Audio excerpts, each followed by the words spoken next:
langsung aja.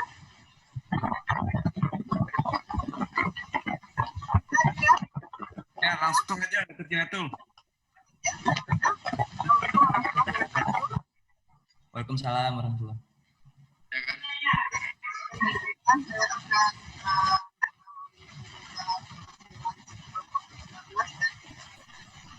Mohon maaf Dokter Jinatul, agak jauh suaranya dok.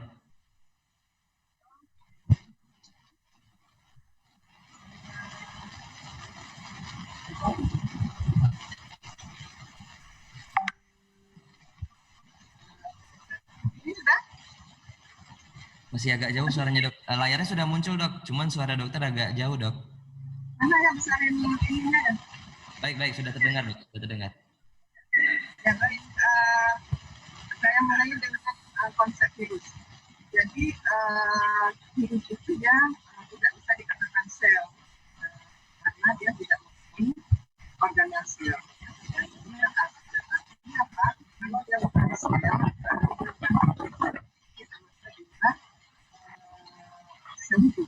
Dia bisa tidak sebenarnya melakukan tapi itu dia punya asal nukleat. Jadi dia mengandung DNA atau RNA.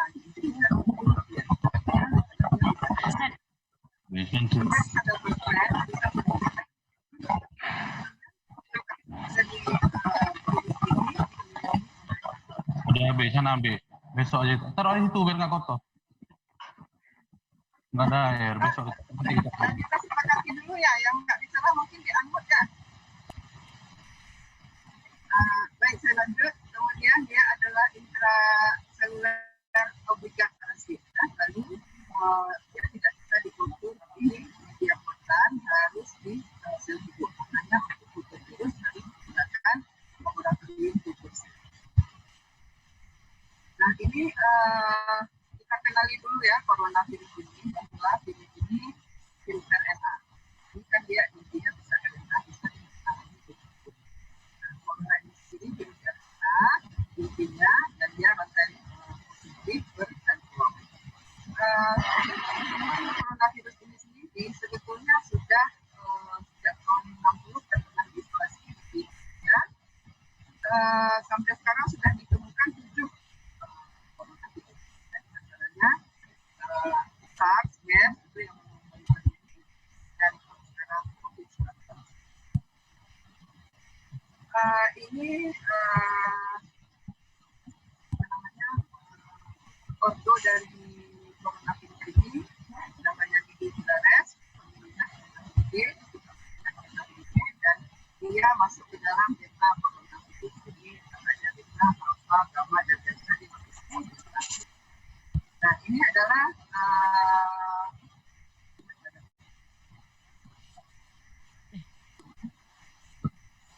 keluarga dari coronavirus. Kalau kita lihat sudah lengkap sekali pemetaannya, bisa dilihat di sini. Tak suhu. Tak suhu banyak macam ubud namanya deh. Ini adalah struktur virus. Struktur virus itu kalau kita lihat dia kan nggak ada organisasi ya, nggak ada plasma. Dia hanya ada pembungkus yang terdiri dari protein, kemudian ada paku-paku yang fosfat ini juga protein, kemudian ada DNA. Nah, kalau kita mengerti maka kita bisa bahwa apapun zat yang bisa mengikat inaktif protein maupun replikasi virus itu menempel dulu dia. Menempel dulu pada permukaan kita, dan di sel mukosa itu mesti ada reseptor yang namanya AC2. Kalau nggak ada reseptor ini maka dia tidak menempel dan tidak akan terjadi infeksi. Karena itu kenapa ada orang ada. Mohon maaf Dr. Jinatul, suaranya tidak terdengar jelas dok.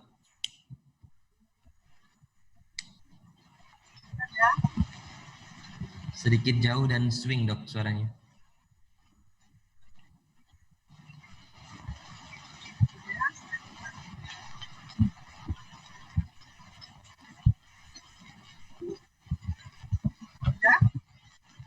Masih belum, Dok.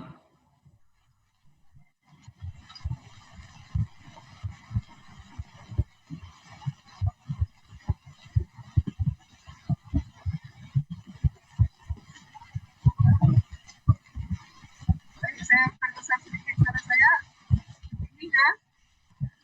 Sudah agak lumayan, Dok. Ya.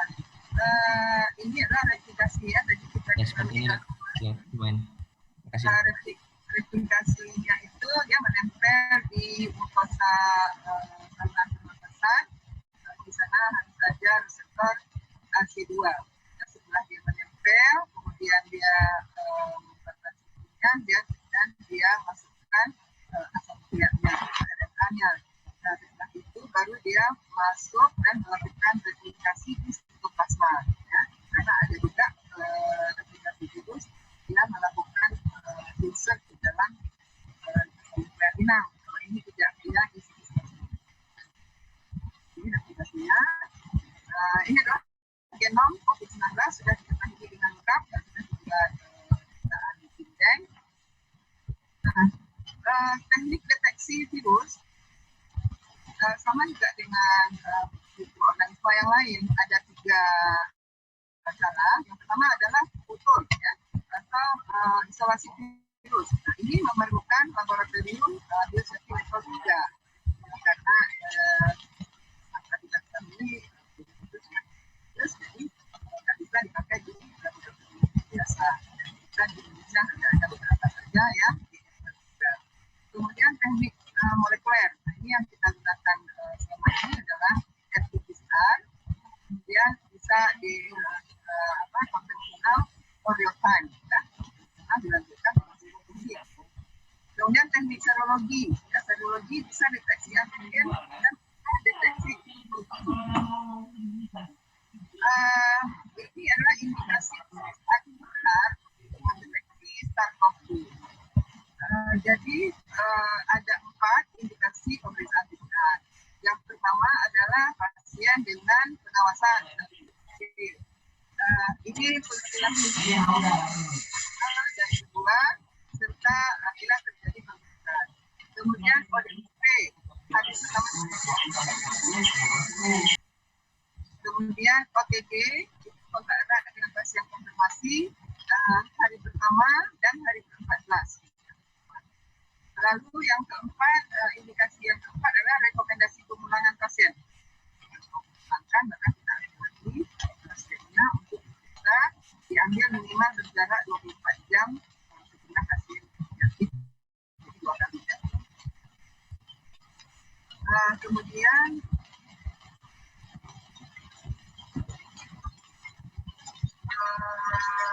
ini persiapan pengambilan spesimen COVID.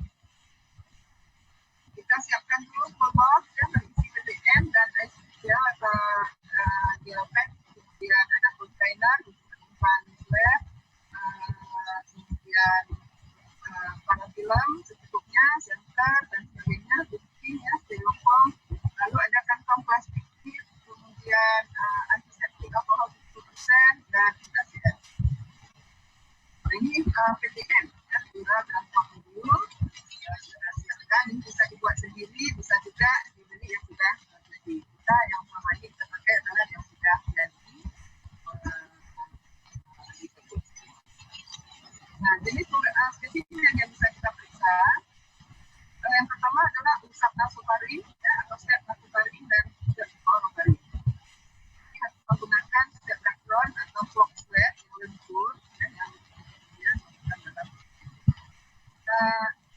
pengirimannya 4 dosis. Suaranya kembali samar.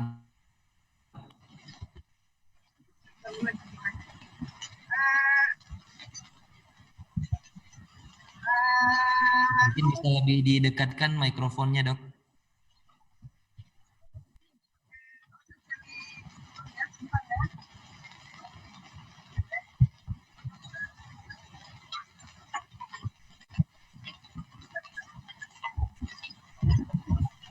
Pakai headset sebentar ya. Baik, Dok, baik, Dok.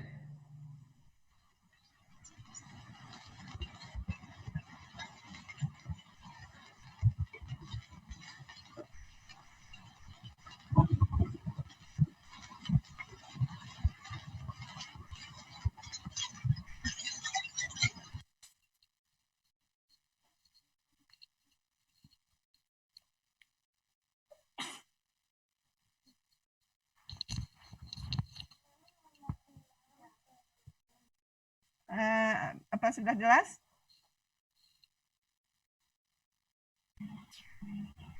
Sudah jelas? Sudah, cuman agak kecil dok ya suaranya. Masih kecil juga? Sudah dok. Ini sudah dok. Sudah ya. Baik dok. Saya lanjutkan. Spesimen yang bisa kita ambil untuk pemeriksaan COVID ini, usap nasofaring atau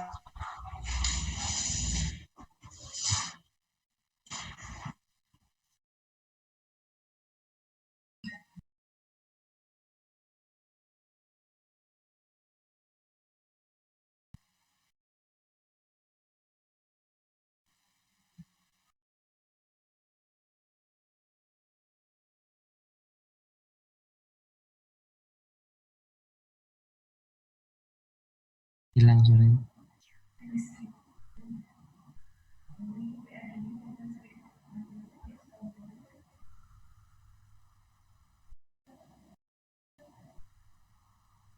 Suaranya hilang dok.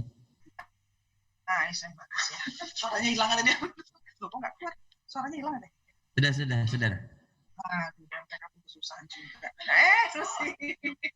Aku lagi ikut ini. Bentar ya. Sus banget, wih. Ya, aku pengen belajar cantik.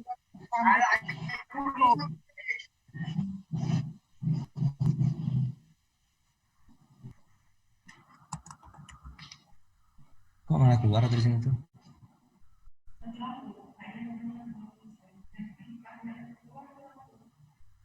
Udah masuk lagi nih. Udah masuk lagi.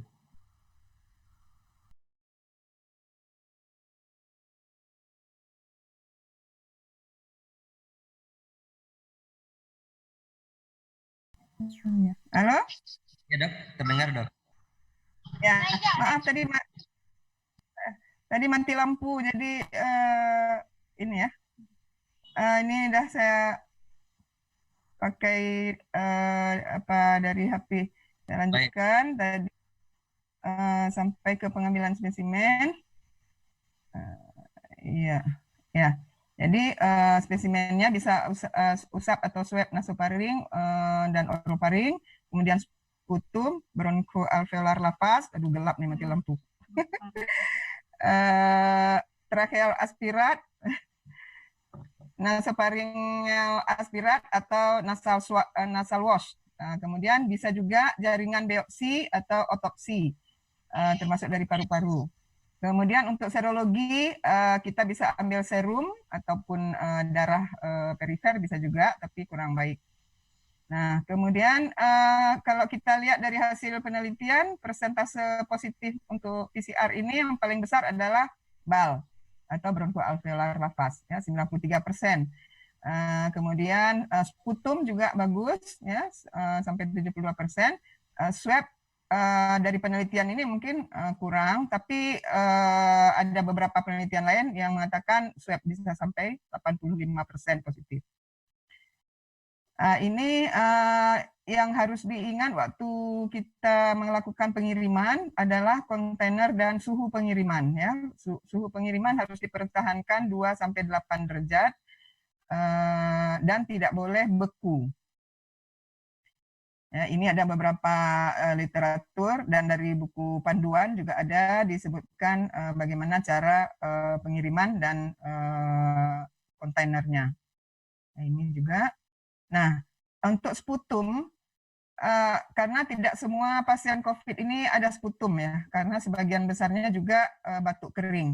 Nah, bila ada sputum, bisa diambil sputum dengan cara batuk spontan atau dengan aspirasi menggunakan ETT ya, menggunakan mukus ekstraktor melalui ETT. Nah, pengambilan sputum ini dengan cara induksi tidak dianjurkan, mengingat sangat berpotensi timbulnya aerosol. Itu mempermudah transmisi airborne. Nah, pasien melakukan batuk spontan di dalam ruang bertekanan negatif. Tapi kalau nggak punya tekanan negatif, boleh di lokasi khusus ya, yang ventilasinya terbuka, seperti kita ambil untuk pasien TB. Kemudian petugas yang mendampingi harus melakukan kewaspadaan droplet, kontak, dan aerosol. APD-nya harus dilengkapi. Kemudian jika situasi dan kondisi di atas tidak dapat dilakukan, maka pengambilan spesimen sputum tidak direkomendasikan. Jadi lebih bagus tidak diambil. Nah, pada pasien dengan diagnosis pneumonia dan sepsis tetap dianjurkan dilakukan pemeriksaan biakan bakteri biasa, ya, yang aerob ataupun anaerob, karena kemungkinan juga pneumonianya atau sepsisnya disebabkan oleh bakteri. Jadi tetap diambil swab untuk kultur bakteri. Pengambilan darah dilakukan sebelum pemberian antibiotik. Untuk pengambilan spesimen sputum, kita sediakan dulu pot, ya, pot steril, ya, kontainer steril, kemudian ada plastik klip, ya, untuk masukkan pot. Sputumnya ditampung di dalam kontainer steril. Nah, persiapan untuk ngambil swab nasofaring dan orofaring. Pertama inform consent dulu, ya, kemudian isi formulir-formulir ada di lampiran 6 buku pedoman, lampiran 7 buku pedoman, itu ada formulir-formulir yang harus diisi. Idealnya dilakukan di dalam ruang khusus dengan tekanan udara negatif atau di ruang terpisah. Petugasnya harus menggunakan APD lengkap. Untuk menghemat APD boleh dikumpulkan dulu beberapa pasien, dilakukan secara berurutan, sehingga APD-nya cukup satu aja, cuma sarung tangannya yang luar itu yang diganti. Untuk pengambilan swab nasofaring, pertama, petugas melakukan tindakan aseptik, memberi salam, memperkenalkan diri, dan memastikan identitas pasien. Kemudian beri label, ya, pada pot atau pada swabnya. Kemudian posisi pasien duduk dengan kepala bersandar atau menengadah. Posisi petugas duduk di depan pasien dengan posisi sama tinggi. Kecuali pasiennya tidak bisa duduk, boleh sambil tirah baring, posisi petugas menyesuaikan. Lalu dipastikan tidak ada obstruksi, ya, pada hidung. Masukkan swab secara perlahan ke lubang hidung kanan, menyusuri dasar hidung ke arah septum nasi, kemudian sampai ke arah medial, sampai terasa tertahan. Ya, bila mentok, maka diputar, ya, swabnya diputar 1-2 putaran, lalu dikeluarkan secara perlahan. Selanjutnya baru dilakukan hal yang sama pada lubang hidung kiri, jadi kiri kanan diambil dengan swab yang sama. Lalu swabnya masukkan ke dalam VTM, tabung VTM. Dibuka secara aseptik, tangkainya bisa dipatahkan atau bisa digunting supaya bisa ditutup. Nah, ini cara pengambilannya, jadi sampai mentok, ya, ke dasar nasofaring. Pada anak posisinya bisa seperti ini, ya, dipeluk oleh ibunya. Untuk orofaring, ya, pasien masih dalam posisi duduk tadi sedikit menengadah, diminta membuka mulut, bila perlu gunakan spatel. Lalu swab dimasukkan secara perlahan sampai mencapai dinding faring posterior. Kemudian diputar, aplikatornya 1-2 putaran juga, dikeluarkan secara perlahan, masukkan ke dalam tabung VTM sama seperti tadi. Nah, ini untuk yang orofaring, ya, kiri kanan kita ambil dalam satu swab ini. Nah, satu tabung VTM bisa berisi usap nasofaring sama usap tenggorok disatukan, karena VTM ini susah dan mahal, maka boleh digabung. Nah, ini untuk aspirat nasofaring. Kemudian ini beberapa bahan, ya, yang bisa disiapkan. Nah, ini yang perlu diperhatikan adalah keamanan, ya, dalam pengambilan sampel. Jadi biosafety-nya harus diperhatikan, APD-nya, kemudian pelindung mata, N95 dan sebagainya ini harus dilengkapi. Nah, setelah kita ambil spesimen, lalu bagaimana cara packing, ya, untuk kita kirim. Jadi tabung VTM yang berisi spesimen tadi sudah dilabel sesuai dengan kode, kemudian dililit dengan parafilm untuk menghindari kebocoran, kemudian dimasukkan dalam plastik klip. Ya, plastik klip, sebelumnya juga dibungkus tisu towel. Kemudian jika pengambilan spesimen dilakukan pada lebih dari satu pasien, maka plastik klipnya dibedakan, jangan disatukan, supaya tidak terjadi kontaminasi silang. Lalu tabung spesimen disimpan dalam suhu 4-8 derajat, ya, dipastikan itu sampai ke tempat pengiriman. Bila tidak langsung dilakukan ekstraksi, maka disimpan dalam suhu 4-8 derajat. Ini prosedur pengepakan. Setelah dimasukkan tadi, dililit dengan parafilm, kemudian dimasukkan dalam dibungkus tisu, baru dimasukkan dalam plastik klip. Nah, ini namanya 3-layer packing. Kemudian pengiriman, ya, sistem yang digunakan 3-layer packing ini 3 lapis sesuai dengan pedoman dari WHO dan International Air Transport Association atau IATA. Pengepakan dan pengiriman dilakukan sesuai tata laksana UN 3373, yaitu substansi biologis kategori B. Spesimen ditransportasi dengan tujuan diagnostik atau investigasi. Selama pengiriman, ditempatkan cool box dengan kondisi 2-8 derajat itu dipastikan. Bila lebih dari 3 hari bisa dipakai dry ice atau ice pack. Pengiriman dilakukan oleh petugas laboratorium dengan menyertakan formulir. Ya, ada 3 formulir yang harus dimasukkan ke dalam cool box. Ya, formulir penyelidikan epidemiologi, formulir permintaan pemeriksaan spesimen, dan surat pengantar dari Dinkes. Ini packingnya tadi, ya, 3 lapis, kemudian dimasukkan dalam box. Ini kita pakai cool box seperti ini. Ya, kira-kira seperti ini, jadi difiksasi cool box-nya kiri kanan, muka belakang, dan di atas nanti dikasih satu supaya nggak lari-lari dia. Nah, ini beberapa keamanan dalam pengiriman sampel, ya. Ini triple layer packing, suhu 4 derajat. Selama kita kirim ke Balitbangkes, ya, alamatnya ada di sini sekarang, tapi kita sudah kirim ke BBLK Jakarta. Nah, mulai kemarin sudah ada di Litbangkes Aceh. Ini beberapa kita gunakan. Ini formulir-formulir. Nah, kemudian hasil laboratoriumnya dikirim ke pihak EOC atau ke Dinkes, ya. EOC mengirim ke Dinkes dan rumah sakit. Ya, ini juga kadang-kadang permasalahan dalam pengiriman hasil. Lalu pelaporan satu pintu diharapkan dapat lebih memudahkan berbagai pihak terkait agar dapat berkoordinasi. Nah, kemudian saya masuk ke uji PCR, ya, tes amplifikasi asam nukleat.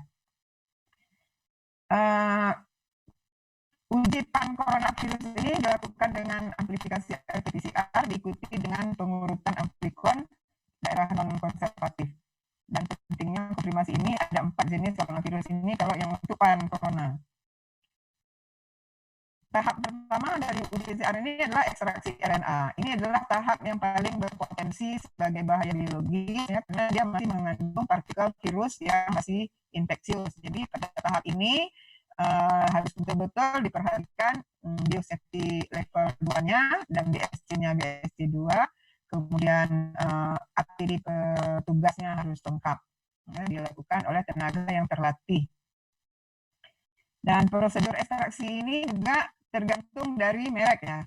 Jadi beda-beda kit reagentnya tergantung dari pabriknya seperti apa instruksinya. Prosedur reaksi, prosedur RT-PCR untuk deteksi harus mengikuti anjuran dari produsen, kemudian secara garis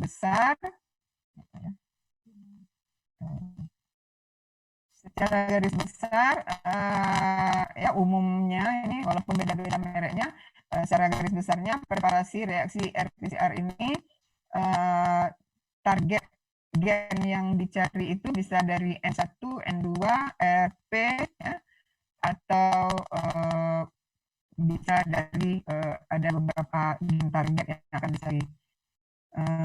Pemetaan jenis primer dan spesimen yang diperiksa harus dilakukan dengan teliti dan RT-PCR dengan siklus suhu yang sesuai untuk amplifikasi terowongan RNA.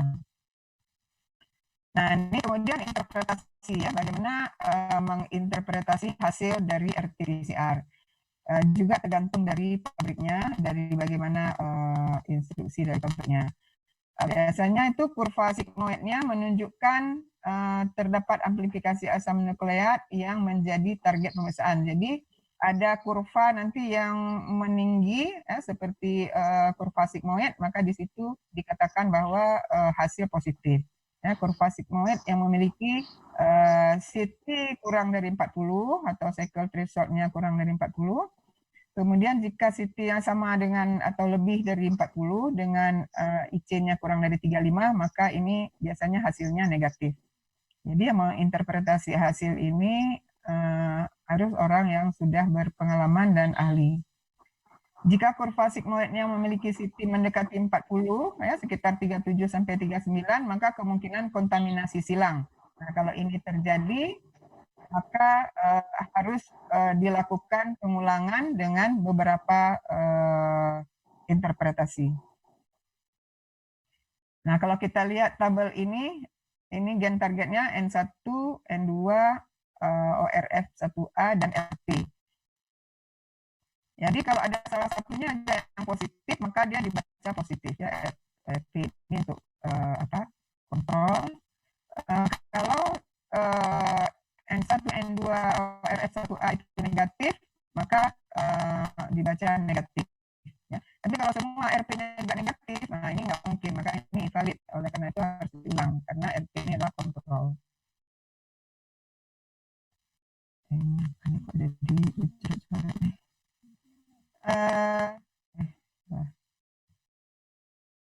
Sekarang kita coba lihat rapid test ya.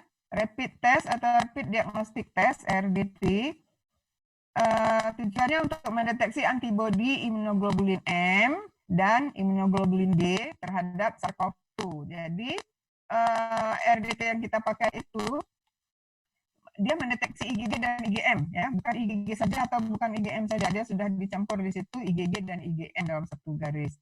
Terdapatnya antibodi dalam tubuh seseorang membuktikan bahwa individu tersebut pernah terpapar oleh virus ya, bisa mungkin sudah lebih dari seminggu atau 10 hari. Sulit untuk digunakan sebagai parameter penegakan diagnosis ya, karena dia munculnya terlambat. Bisa saja pasiennya sudah sembuh, baru antibodinya bisa terdeteksi. Lebih tepat digunakan untuk penelusuran kontak maupun untuk surveillance epidemiologi. Hasil negatif pada rapid test ini tidak bisa dikatakan bahwa seseorang belum pernah terpapar atau tidak pernah terinfeksi dengan virus. Hasil negatif harus diulang pada hari ke-7 dan 14 setelah hasil pemeriksaan negatif. Hasil positif juga harus dikonfirmasi lagi dengan pemeriksaan PCR ya untuk penegakan diagnosis. Jadi kalau kita lihat sebetulnya RDT ini hanya untuk ditunggu dan jujur, aku pakai tepung, habis itu dijamin di kulkas, tapi kita potong-potong ada keras jangan kita pakai tepung panir. Ayam, betul-betul ayam pisang. Aduh, suara siapa nih? Tolong di-unmute. Ini saya foto dari brosur dari pabrik Wonfo yang kita pakai ya. Jadi di sini jelas ditulis bahwa SARS-CoV-2 antibody test. Artinya apa? Wonfo ini dia mendeteksi SARS-CoV-2 ya. Karena ada yang mengatakan bahwa Wonfo ini mendeteksi pan corona. Tidak, dia mendeteksi langsung ke SARS-CoV-2. Jadi nggak mungkin kalau antibodi yang dideteksi itu umum ya. Antibodi itu sangat spesifik. Jadi dia langsung mendeteksi SARS-CoV-2 ya.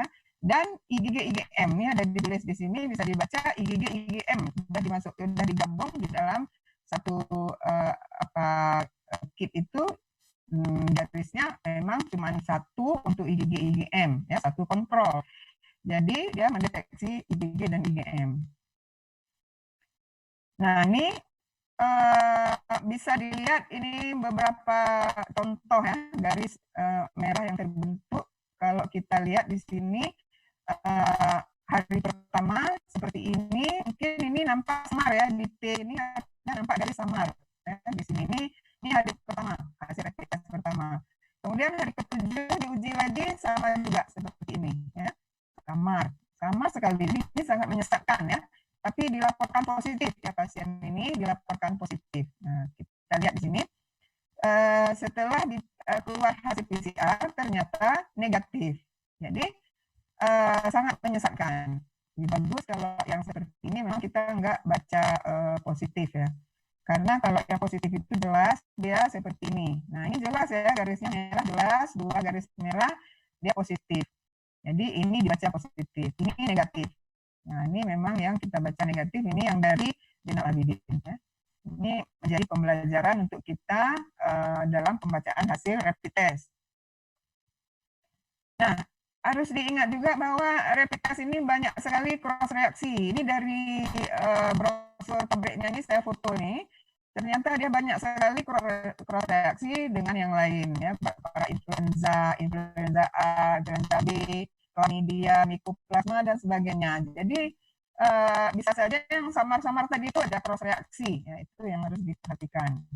Karena antibodi itu bisa aja di dalam darah atau di dalam seseorang bisa sampai bertahun. Mungkin 2 tahun lalu, setahun yang lalu dia pernah kena hepatitis B, pernah kena influenza, sehingga antibodinya masih ada di dalam darah. Dan itu akan terbaca mungkin samar-samar tadi, itu bisa saja cross reaksi. Nah, untuk keamanan dan keselamatan ya atau biosafety dan biosecurity dari laboratorium ini yang harus diingat, human coronavirus ini bisa bertahan pada permukaan benda sampai hari ke-9, 9 hari ya, dan pada suhu kamar. Pada suhu lebih dari 30 derajat ketahanannya menurun. MERS-CoV dan SARS-CoV yang sudah diteliti itu dapat diinaktivasi secara efisien melalui desinfeksi etanol 62-71% dan H2O2 0,5%. Sodium hipoklorit juga bisa kontak 1 menit ya, jadi setelah disemprot 1 menit di permukaan, kemudian baru dilap. Nah, itu katanya inaktif. Tapi dengan benzalkonium klorid ataupun dengan chlorhexidin, ini dari hasil penelitian ini tidak aktif atau kurang efektif dalam menginaktivasi virus. Berarti sebaiknya kita cari desinfeksi yang mengandung H2O2 atau sodium hipoklorit. Nah, ini saja yang bisa saya presentasikan. Mudah-mudahan bisa diterima dengan baik. Saya kembalikan ke moderator. Terima kasih. Assalamualaikum warahmatullahi wabarakatuh. Waalaikumsalam warahmatullahi wabarakatuh. Terima kasih Dr. Zinatul. Selanjutnya izin kita buka sesi tanya jawab, Dok. Di kolom chat Dr. Zinatul, apakah sudah ada yang masuk pertanyaan, Dok, dari peserta? Di kolom mana ya? Kolom chat, Dokter? Tidak ada. Bentar ya, saya coba cek. Baik, Dok. Ya. Bagi Bapak Ibu sejawat sekalian yang ingin bertanya, saya persilakan bersama materi Dr. Zinatul Hayati.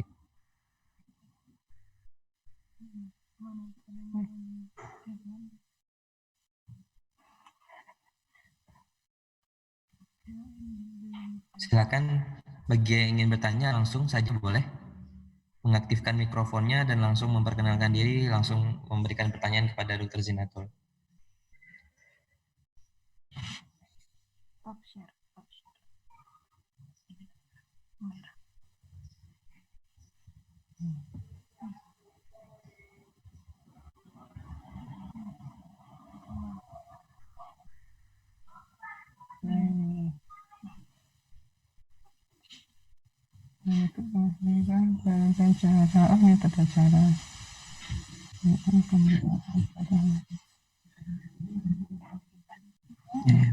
Dibaca, udah ada pertanyaan. Bagaimana Dr. Zinatul, ada masuk pertanyaannya, Dok? Belum ada. Ya. Baik, mungkin sementara sambil menunggu kita akan lanjut ke materi selanjutnya dulu, Dok. Jika nanti ada yang ingin bertanya, akan kita sambung pertanyaan terkait materi. Ini ada satu pertanyaan. Assalamualaikum, Dokter. Apa fungsi pemeriksaan lab PCR dan RT? Apa diagnosis atau untuk surveillance? Ya, baik. Saya coba jawab ya. Dari siapa, Dok, pertanyaannya, Dok? Dari Amrullah. Dr. Amrullah. Baik. Ya, apa fungsi pemeriksaan PCR? Jadi RT-PCR itu deteksi molekuler, kita mendeteksi RNA virus. Jadi tujuannya untuk diagnosis, ya. Tujuannya untuk diagnosis. Yang dideteksi adalah asam nukleat. Asam nukleat karena virus corona ini adalah RNA, maka dideteksi RNA virus. Namun dalam mesin PCR itu dia harus kita kembalikan dulu ke DNA. maka metodenya adalah reverse transkriptase dari RNA menjadi DNA, kemudian baru RNA lagi dan menjadi diperpanjang di dalam mesin PCR. Jadi RT-PCR ini ataupun real time PCR-nya metodenya dengan reverse transkriptase PCR. Demikian mungkin yang bisa saya jawab. Baik, terima kasih Dr. Zinatul. Bagaimana Dr. Amrullah? Ada yang ingin dilanjutkan, Dok, pertanyaannya? Silakan langsung berbicara, Dok. Untuk RT sendiri, untuk rapid test sendiri bagaimana fungsinya? Baik, kalau untuk RDT atau rapid test itu sebetulnya nggak bisa kita pakai untuk diagnostik ya, karena tadi beberapa hal yang sudah saya sampaikan, di antaranya rapid test itu mendeteksi antibody ya, bukan antigennya, bukan virusnya. Antibody baru muncul di dalam darah 7-10 hari, bahkan bisa lebih. Nah, sedangkan pada fase itu mungkin sebagian orang sudah sembuh ya, jadi tidak bisa kita untuk menegakkan detektif. Maka standar emas untuk pemeriksaan COVID ini adalah dengan RT-PCR. Demikian mungkin Pak Amrul. Terima kasih Dok. Baik, ini ada lagi pertanyaan. Waalaikumsalam. Pertanyaan dari Putri Mayasari. Salam dokter, saya Putri Mayasari. Maaf mungkin terlewatkan pertanyaan saya. Berapa lama waktu yang dibutuhkan untuk setiap tes pemeriksaan yang dilakukan rapid dan PCR? Ya baik. Jadi kalau rapid test ya sebetulnya sebentar saja sudah selesai. Kita pengambilan darah mungkin butuh waktu 5 menit ya. Lalu kita sentrifus sambil serum. Kalau itu darah vena ya, kita sentrifus. Kemudian kita langsung periksa rapid testnya sekitar mungkin 15 menit selesai ya. Kalau PCR sebetulnya nggak terlalu lama juga, sekitar mungkin 6 jam gitu ya. Cuman yang lamanya karena apa? Karena pelaporan ini yang harus ke satu pintu yang akan menyulitkan kita kadang-kadang di PHEOC pusat itu bertumpuk ya dari seluruh Indonesia. Waktu kita tanya pun hasil kita kadang mereka cari-cari dulu. Nah ini yang membuat lama, bisa sampai 7 hari ya, padahal sebetulnya pemeriksaannya sendiri 6 jam sudah selesai ya. Nah kalau kita sudah punya lab sendiri, sekarang kan sudah ada di Litbangkes Aceh, mudah-mudahan 1-2 hari hasilnya sudah bisa dikeluarkan. Tapi kalau memang prosedurnya harus juga melalui PHEOC pusat, ya ini akan lama juga ya. Kita mengharap supaya Litbangkes Aceh bisa menyampaikan hasil langsung ke rumah sakit yang mengirim. Ya, demikian ya. Kemudian itu mungkin dari Putri. Ini ada beberapa lagi pertanyaan, saya langsung aja ya. Langsung silakan Dok. Ya, ini dari Nila Saragi. Assalamualaikum, saya Dr. Nila dari Aceh Singkil. Mohon pencerahan apakah ada false positif dan false negatif pada rapid. Ya, jadi tinggi sekali ya false positif maupun false negatif pada rapid test ini. Seperti saya sampaikan tadi, yang pertama dia bisa cross reaksi dengan beberapa virus yang lain. Kemudian hasil positif itu juga bisa saja orang tersebut. Ini suara siapa ya berisiknya? Yang mungkin yang lain coba di-unmute dulu.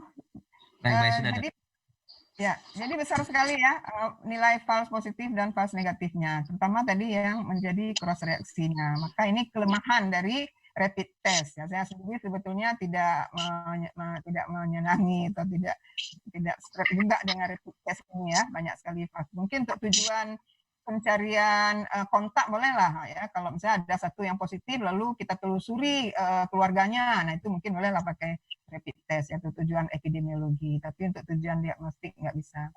Ini kan Dr. Nila ya. Kemudian ini ada dari Dr. Khairunisa ya. Assalamualaikum dokter, secara klinis pasien mengalami perbaikan, apakah pasien masih dilakukan pemeriksaan? Ya. Jadi setelah perbaikan itu ada tadi di tabel ya, setelah untuk memastikan dia negatif ya, harus kita ambil swab 2 kali ya. Setelah untuk dipulangkan. Jadi ada tadi di tabel tadi hari ke berapa tadi ya, kalau nggak salah hari ke-14, kemudian kita ambil 2 kali 2 hari berturut-turut. Itu baru bisa kita memulangkan pasien. Kemudian dari Asma Ramadan. Assalamualaikum dokter, saya Asma Ramadan. Mana tadi? Ini ya. Simulu mau menanyakan berapa persen hasil foto ronsen. Nah, kalau foto ronsen mungkin ada ahlinya ya. Nanti mungkin dijawab oleh dokter radiologi. Ada nggak presentasi ya? Sudah kemarin, Dok. Sudah kemarin ya, saya tidak bisa jawab itu ya. Kemudian dari dokter Masri Hairunisa ini standar dilakukan pada hari keberapa? Ini untuk foto ronsen ya, nanti biar dokter radiologi yang jawab. Kemudian dokter Tabrani SPB Onko. Hasil pemeriksaan PCR dan swab tidak ada yang 100%, paling tinggi 93 pada bronkoskopi. Berarti PCR pun masih ada false negatif. Ya, betul. Jadi tidak ada memang satu metode yang bisa memberi hasil 100%. Nah, kemarin saya ikut Zoom dengan acara PAMKI ya, Perhimpunan Mikrobiologi Indonesia, itu ada pembicara dari Belanda juga. Nah, di FKUI sendiri, di Laboratorium Mikrobiologi mendapatkan kasus yang unik. Ada pasien yang gejala klinisnya khas, tapi negatif swab. Ya. Lalu dicoba lagi 2 kali negatif tetap. Karena klinisnya sangat mendukung, diambil feses. Nah, ternyata fesesnya positif. Ya. Nah, ini ada juga dari luar negeri yang saya baca, dari swabnya negatif, ternyata dari LCS, likor cerebrospinalnya positif. Nah, ini uniknya. Jadi memang kalau yang khas klinisnya, kita mungkin harus memikirkan beberapa spesimen yang lain yang bisa kita ambil. Ya. Lalu dari Asma Ramadan, dapat menegakkan ke arah COVID dan bagaimana dokter dan perawat yang screening di IGD menggunakan masker bedah, apakah perlu mana nih? Apakah perlu dokter jaga menggunakan APD lengkap? Nah, ini kan sudah ada pedoman untuk APD, nanti biar dokter Mel ya yang akan memberikan lebih lengkap ya. Di IGD itu sebetulnya seperti apa APD yang harus digunakan. Ada pengelompokan ataupun ketentuan-ketentuan dari PPI ya, di IGD itu menggunakan APD seperti apa. Saya pikir ini dokter Mel nanti akan lebih lengkap lagi. Kemudian dari ini nggak ada. Dokter Indra dari Loksmain ya, Dokter Indra ya. Mohon masukan dok, apakah cross reaksi ini juga disepakati sebagai rapid test negatif oleh ahli patologi klinik. Nah, saya nggak tahu ya kalau ahli patologi klinik udah membuat kesepakatan seperti apa, karena itu nanti mungkin dokter patologi klinik yang menjawab. Sebagai pribadi nih saya menyampaikan, karena di mikrobiologi juga tidak ada kesepakatan. Sebagai pribadi saya menilai kalau yang samar seperti itu kita perlu pertimbangkan cross reaksi ya, karena gold standarnya tetap PCR, gold standar tetap PCR tetap enggak. Jadi harus diperhitungkan adanya cross reaksi dengan virus-virus yang lain. Kalau positif dia memang jelas ya, seperti saya tampilkan di foto tadi, itu yang pasien positif kita yang kita rawat, jelas 2 garisnya itu memang jelas positif, itu sudah terkonfirmasi dengan PCR. Jadi ini yang menjadi catatan saya pikir ya, kita harus hati-hati dalam membaca hasil. Dan sekali lagi saya sampaikan bahwa hasil rapid test itu langsung mendeteksi SARS-CoV-2, bukan pan-corona ya. Langsung SARS-CoV-2 yang dideteksi, karena antibodi itu sangat spesifik, dia nggak mungkin pan-corona dia deteksi, jadi dia langsung mendeteksi SARS-CoV-2 dan IgG, IgM itu sudah ada di dalam satu garis T itu. Demikian Dr. Indra. Saya pikir sudah habis ya. Ada satu lagi nih dok, sebentar dok ya. Baik.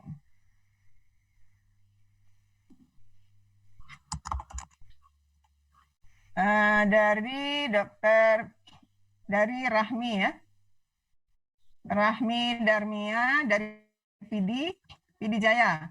untuk pasien dengan curiga COVID, apa perlu dilakukan pemeriksaan IgM, IgG, dan detail untuk pemeriksaan kami di daerah.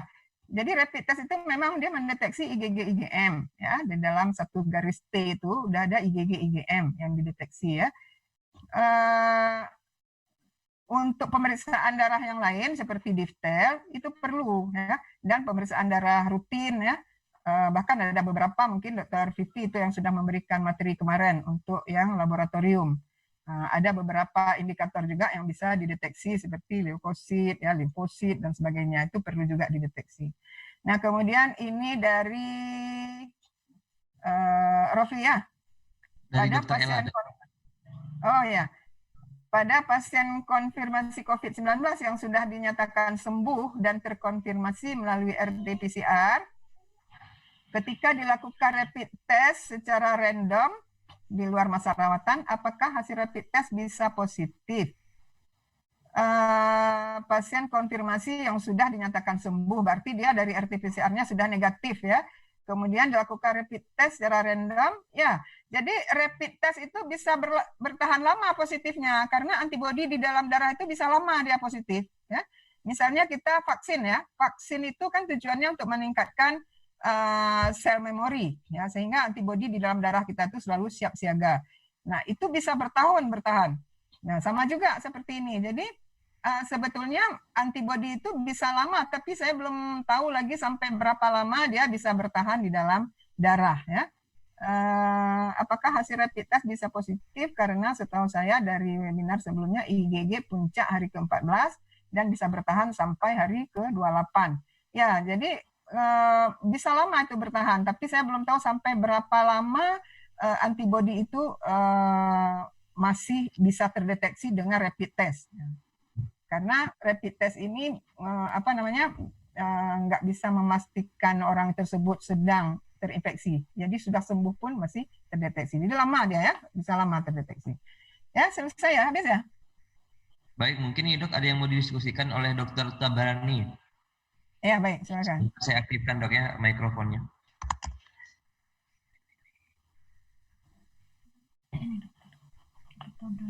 Dr. Tabrani.